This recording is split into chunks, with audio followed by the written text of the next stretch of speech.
You can have all the hardware and software security in the world, but if you don't know what you're looking for, you might be a victim of cybersecurity attacks. So in this video, we're going to talk about ways to avoid them and how to identify them. Welcome back to Mackey Tech, everyone, your home for IT solutions. So cybersecurity attacks are definitely a thing. They happen all the time. And actually in 2023, just last year, there were over 343 million victims of cyber attacks. And that's up by 72% from 2021. And the most common way that these cybersecurity attacks are done is through email. So how do we avoid these different attacks and how do we protect ourselves? Well, as I mentioned, the most common type of attack is called phishing or email phishing. And a couple of ways to avoid this are, first of all, let's avoid the public Wi-Fi. If you're getting coffee or if you're at the gym, don't use the public Wi-Fi, even if it's for texting. It's just not worth the risk. A lot of the times there might be some person in the parking lot that's putting up a fake hotspot. You never know where it's going to go. Even if the Wi-Fi is posted there, someone can clone it. It's not that hard. I would just avoid it. Don't use public Wi-Fi, whether you're in a bank or a gym or sandwich shop. It's just not worth it. Other thing is to not click on any emails you don't recognize, or don't reply to any emails that you're not expecting or that you do not recognize. The same thing goes for text messages and phone calls. If you get a text message from a source you don't recognize, like about a package being delivered or something from Netflix that you're not expecting, do not, under any circumstances, click on any links. Don't reply, don't call any numbers, just don't do any of those sorts of things. If you happen to navigate to a website that is not secure, in other words, it'll say in the browser, not secure. It'll also say HTTP without the S. That is not somewhere you want to put your information on. Another thing that often trips people up is pop-ups on their computer, whether it's a Mac or a Windows machine of some sort. Anytime you get a pop-up that is telling you of some sort of an error or wants your information, never, ever, ever, ever put information in a pop-up. Most legitimate companies are never going to solicit you with a pop-up. They're going to return you to the main website, have you log in. So anytime you see any type of a pop-up with a warning or to call this number, just close the pop-up, shut down your computer. So now that we've talked a little bit more about how to avoid these types of attacks, let's take a look at some examples so we know how to identify them. Okay, so let's take a look at a couple of examples. So this is an email that I received a couple weeks ago. And if I look at the bottom here, it's in reference to a PayPal transaction of some sort. And this is in reference to like some sort of a Bitcoin transaction, which I have never done. If we take a look at the actual body from here on the bottom, it gives us all sorts of information about what apparently transpired. It gives me an 800 number to call, product name Bitcoin, the trade amount $555.99. That amount seems a little bit odd, but anyway. So what we're looking for here in an example like this is, number one, we don't want to click on anything. We probably don't want to call the phone number. We want to look at all the bold. There's a lot of bold text in here, but the grammar is actually pretty good. However, if no response is received within this frame, so right here, that's a red flag within this frame. That doesn't make any sense. Let's take a look at who Jefferson Carlos is. When we get these emails, all we have to do is we take our mouse and we click on the name of the person. We're not clicking on any links. We're just looking at the email that it came from. And we can see that this does not really line up that well. We got Carlos J. Jefferson. Here's his email, Charles Selwood 2. I don't know what that is. Maybe it's legit. I don't buy it. We'll look at a couple other examples here in a second, but that's one thing you want to do after maybe the first thing you do when you get an email that you don't recognize is look at the email address it came from. Clicking on this doesn't do anything. Whatever you do, don't reply to the email. In our Netflix example here, this is apparently from Netflix. And as we mentioned earlier, a couple of things you can do is you want to maybe read through the information. It just says hi, doesn't have my name or my, even my account number. We cannot authorize your payment for the next billing cycle of your subscription. Netflix was unable to receive a payment because the financial institution rejected the monthly charge. So this is all pretty well, grammatically correct. There's not a lot of spelling errors. Normally you see a lot of spelling errors, poor grammar, those types of things are red flags for a scam. So this was done pretty well.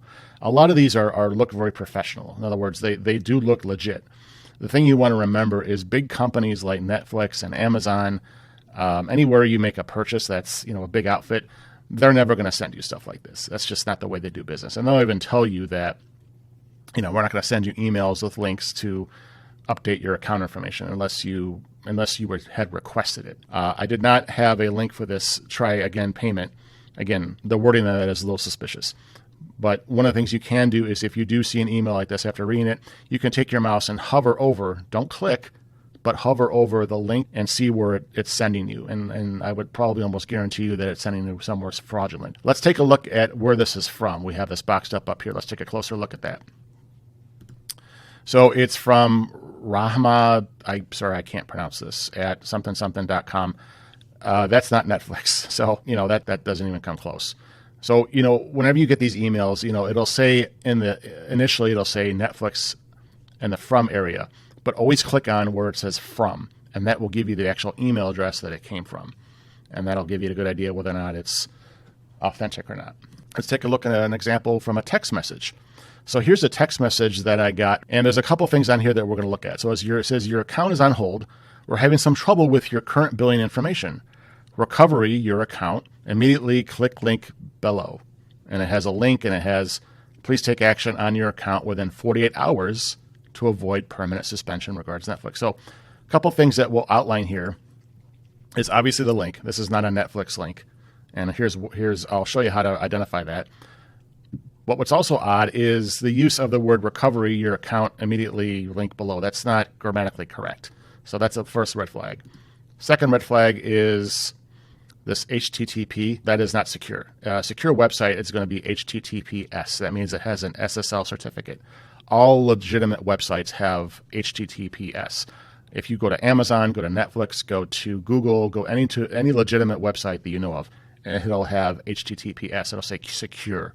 And we'll take a look at a couple of examples of that. And of course, we talked about the word below. Misspellings, incorrect grammar, the use of urgency. Please take action on your account within 48 hours. So all of these are going to have those in common. They're going to have some sort of grammatical issue, some sort of spelling errors. The link that they provide in the email body is going to be suspect. And there's going to be a lot of urgency. Like, do this right now. They want you to not think about it. So those are all big red flags.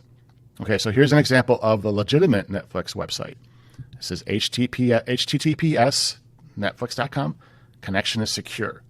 Okay, that's right from my browser. So always look for that. Here's an example of a website that is not secure. So if you're ever browsing and you come upon a website that says not secure, but this is not, always say not secure. If it's HTTP without the S, think of secure. So whatever you do, if you happen to come upon one of these websites, don't freak out. Just don't put any of your information into it. Just close the browser or go back in your browser. Please don't make any purchases on websites like this. Don't do any type of banking. Obviously, your bank is going to have an HTTPS. I guarantee it will. So pop-ups, we talked a little bit about pop-ups, and these might come up on your computer when you're just doing your work, and it usually means you have some sort of malware, or it could just be a cookie from a rogue website of some sort. Do not ever call these numbers. Don't ever click on any of the links that they have. Usually you'll have a close button up in the upper right-hand corner or upper left-hand corner of these boxes. Here's one from Windows that's pretty notorious. They want you to download some sort of a cleaner of some sort that's essentially a Trojan horse that will just put more viruses on your computer. A lot of times these pop-ups in of themselves they're phishing expedition. Close out of everything you're doing, don't click on anything, and just reboot. Okay, so let's summarize a little bit of what we were talking about. So first we talked about there is usually going to be a sense of urgency in these emails or these text messages that you come upon. They're always going to be like, act now. You look for exclamation points, look for bold text, but those are all ways that you can identify, with different types of urgency. And, this list is not necessarily in any specific order, but I feel like when you get these notifications or these emails and texts, you can look at the body of the email right away and you can determine if this is something that needs further scrutiny. By further scrutiny, I mean, are we going to look at the email address? A lot of times just within the email body, we can find out a lot of information as we saw in our previous examples. The next one is look for grammatical errors, misspelled words, poor punctuation, the tense is wrong. Maybe they misspelled your name, stuff like that. Click on the email sender's name to see the email address. So as we mentioned, you can do that when you first get the email if you want to, and that will tell you pretty much right away if it's something legit. Usually email addresses are going to say, they're going to be do not reply emails. If it's from a legitimate source in terms of business, like from Netflix or from Amazon, it's almost always going to say do not reply. Then it's not going to be from a specific person unless it's a small business. And lastly, mouse over any links that are in the emails. And again, I say mouse. I mean, use your cursor like this. You don't want to click on anything because that's what they want you to do. They want you to click on the links and go to some weird website that's going to capture all your information. And what we're looking for here is it going to the intended destination website? Is it actually a legitimate website? Again, 9 times out of 10, you're not going to be going to any legitimate website. These are all ways we can quickly identify if we're going to get phished or if there's someone that's attempting to phish us and steal our information and maybe steal our identity. So we all know that 100% security from cyber attacks and email phishing is not realistic. But if you understand to not conduct business on public Wi-Fi hotspots and not to click on any links or attachments in emails or texts that you receive, you'll be that much closer to safety. Anyway, that's it for today's video. Thank you very much for watching. If you found this video helpful or if you learned something, please click on like and subscribe to Mackey Tech. Also, if you happen to have a small business or a home office project that you need assistance on, please go to mackeytech.online and click on the Hire Us button to schedule your free consultation. Thanks again for watching. We'll see you next time.